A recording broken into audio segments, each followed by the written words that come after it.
December 18, 1970. 3 a.m., Harlem. The air on a 16th Street didn't just feel cold, it felt expensive. The kind of cold that cuts for wool but respects mink. Inside the penthouse at the Cecil Hotel, the silence was deafening. Most people know the legend of Frank Lucas. They know the blue magic. They know the Southeast Asian pipeline that bypassed the mafia and flooded New York with heroin at 98% purity. They know he claimed to make $1 million a day. But the history books, the interviews, and even Hollywood got lazy. They skipped the most pivotal night of his life. The night wasn't about the Italians, it wasn't about Richie Roberts or the DEA. It was about blood, specifically the blood of his own kin. That night, Frank Lucas sat across from his brother with $500,000 in cash on the table and a loaded .45 caliber pistol under it. The streets thought Frank was untouchable, a ghost moving through walls. But what the world didn't know was that Frank Lucas had a plan nobody saw coming. A plan he stole from a dead man to catch a traitor sleeping in his own guest room. To understand the trap, you have to understand the teacher. Before Frank Lucas was the king of Harlem, he was a shadow. For 15 years, he sat in the passenger seat of a black limousine driving Ellsworth Bumpy Johnson. Bumpy wasn't just a gangster, he was a professor of the pavement. He played chess, while the five families played checkers. He understood that violence was a tool, but silence was a weapon. New York in the late 60s was a pressure cooker. The French Connection was the only game in town. The Luces and Genovese families controlled every ounce of dope coming into the city. They stepped on the product until it was garbage 10% purity if you were lucky, and charged a premium for the privilege of dying slow. A black man in this ecosystem was supposed to be a customer or a street-level runner, nothing more. If you got too big, the Italians clipped you. If you got too loud, the cops clipped you. Frank watched Bumpy navigate this minefield. He watched Bumpy negotiate with Lucky Luciano. He saw how Bumpy handled betrayal. He didn't scream. He didn't panic. He didn't threaten. He just waited. He let people get comfortable. He let them think they had won. And then, when their guard was down, when they were fat and happy on his generosity, he closed the door. When Bumpy died in 1968, the vacuum he left was violent. The streets were chaos.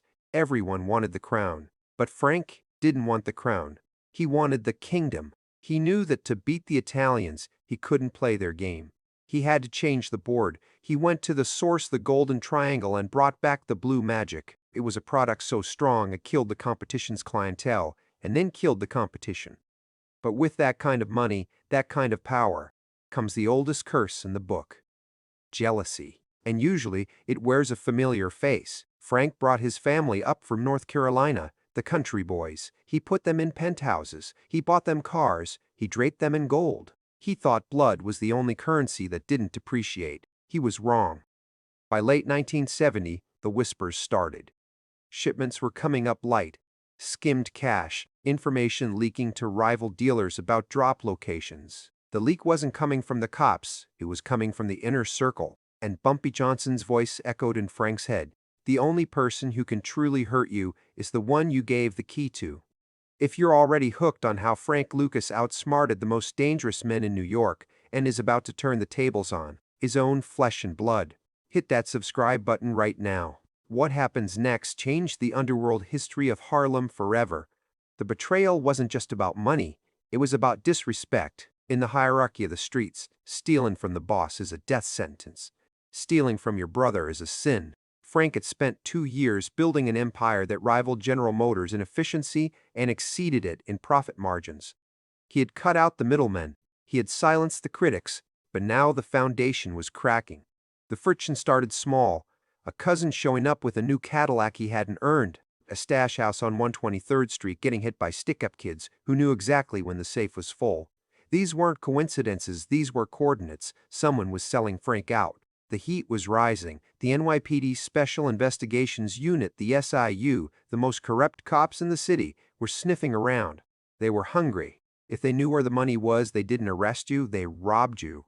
Frank felt the walls closing in. He had to purge the sickness, but he couldn't do it like a thug. He couldn't just drag a body into the alley. That's low level. That brings heat. That scares the suppliers in Bangkok. He needed to prove a point. He needed to demonstrate absolute control. He remembered a story Bumpy told him about the poisoned gift. Bumpy once suspected a lieutenant of skimming. Instead of killing him, Bumpy gave him more responsibility. He gave him a route that was too big to handle, loaded him with cash that was marked, and waited for the greed to do the work. The silent man lives, the loud man dies. Frank realized his brother, let's call him Shorty for the sake of the story, though the streets knew his real name was getting loud. Shorty was flashing cash in clubs Frank didn't sanction. Shorty was talking to people from the Bonanno crew. Shorty thought Frank was just the bank, not the boss. The moral test here is biblical. Cain and Abel, with heroin and hollow points. Frank had two choices. Option 1, the easy way. A bullet in the back of the head, a funeral with closed caskets, and a story about a rival gang hit. Clean, simple, but weak. It showed fear. Option 2, the Bumpy Johnson way. A psychological dismantling. A trap so elegant that the betrayal reveals itself in front of everyone. Frank chose the hard way. He chose to break his brother's spirit before he broke his body. He needed the country boys to see it. He needed them to know that Frank Lucas wasn't just lucky, he was omniscient. Frank called a meeting, a family dinner, Sunday night, roast beef, collard greens, mac and cheese. The whole spread. The air was thick with tension, masked by the clinking of silverware. Shorty sat at the end of the table, laughing too loud, drinking too much expensive scotch. He wore a diamond ring that caught the light, a ring Frank knew he hadn't bought him. Frank watched him. He didn't eat, he just watched. He let Shorty feel the weight of his eyes. Frank stood up. The room went quiet. He talked about loyalty. He talked about the poverty they came from in North Carolina, the dirt floors, the hunger. He talked about how he lifted them out of the mud and put them in the sky. And then he dropped the bomb. Someone in this room, Frank said, his voice low, steady, devoid of anger, is eating from my plate and then spitting in my drink. Shorty stopped chewing. He looked around the table, feigning outrage. Who? Shorty demanded. Who would do that to you, Frank?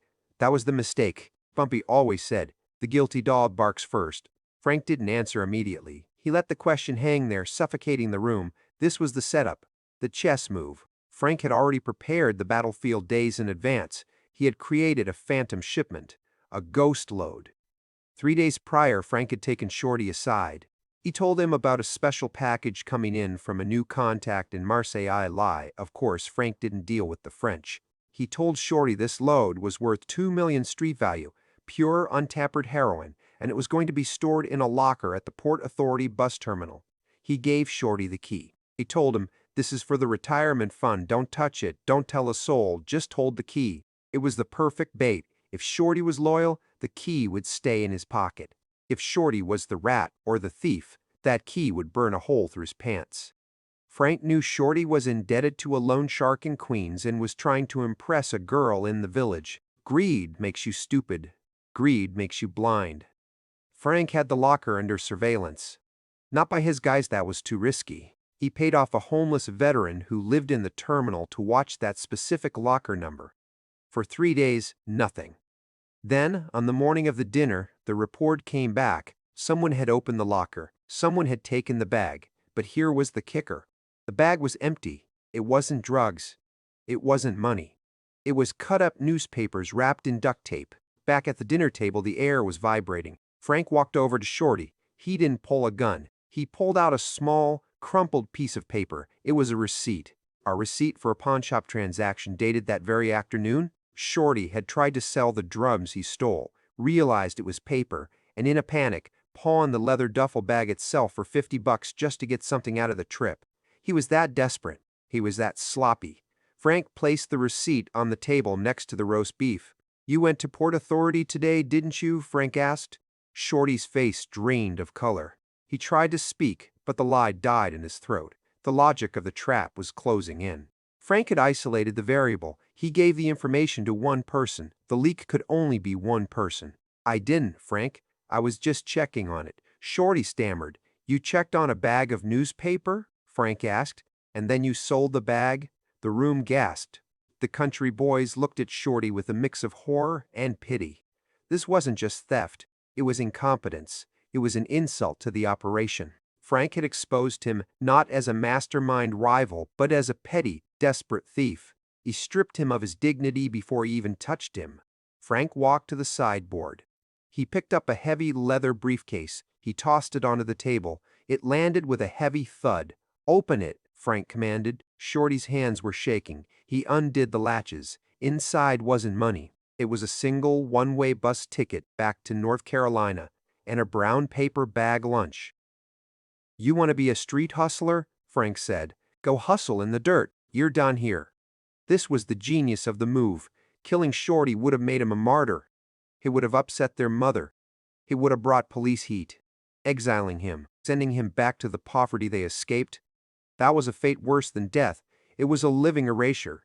It showed the rest of the crew that Frank controlled their reality. He could give it, and he could take it away. But Shorty wasn't ready to go quietly. The shame was too much. The alcohol was doing the thinking. He stood up, knocking his chair over. He reached into his waistband. The room froze. The glint of steel. Shorty pulled a snub-nosed .38. He pointed it right at Frank's chest. "You think you're God?" Shorty screamed. "You ain't God.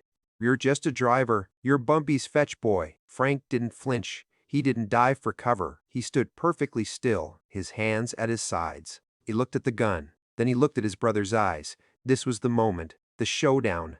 The silent power. "Look at the gun, Shorty," Frank said softly. "Shut up," Shorty yelled, his finger tightening on the trigger. "Look at the cylinder," Frank said, his voice hypnotic. "I cleaned your room this morning. I do my own housekeeping." Shorty looked down. The revolver. He could see the side of the cylinder. It was empty. Frank had removed the bullets while Shorty was in the shower hours ago.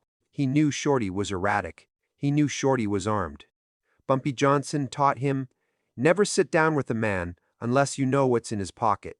Frank knew exactly what was in Shorty's pocket. A useless piece of metal. Frank walked forward, step by step, right into the barrel of the empty gun. Shorty pulled the trigger. Click. Frank took another step. Click. Frank was face to face with him now. He reached out and gently took the gun from Shorty's shaking hand. He slapped Shorty across the face. Not a fist, a slap. Disrespect. Total dominance. "The bus leaves at 6:00 a.m., Frank whispered. "Don't miss it." Shorty collapsed into the chair, sobbing. The threat was neutralized. The family was terrified. The lesson was learned. Frank Lucas was not to be touched. He was playing a game they didn't even know the rules to. It was a masterstroke of psychological warfare. But victory in the drug game is just a loan with high interest. The chinchilla coat at the Ali Frazier fight was coming. The raid in Teaneck was coming. Frank eventually lost it all to the feds, betrayed not by family, but by the sheer weight of his own visibility. But for that one night, in that penthouse, he was untouchable. He didn't just break the rules, he created new ones, and for 7 years he lived like a god.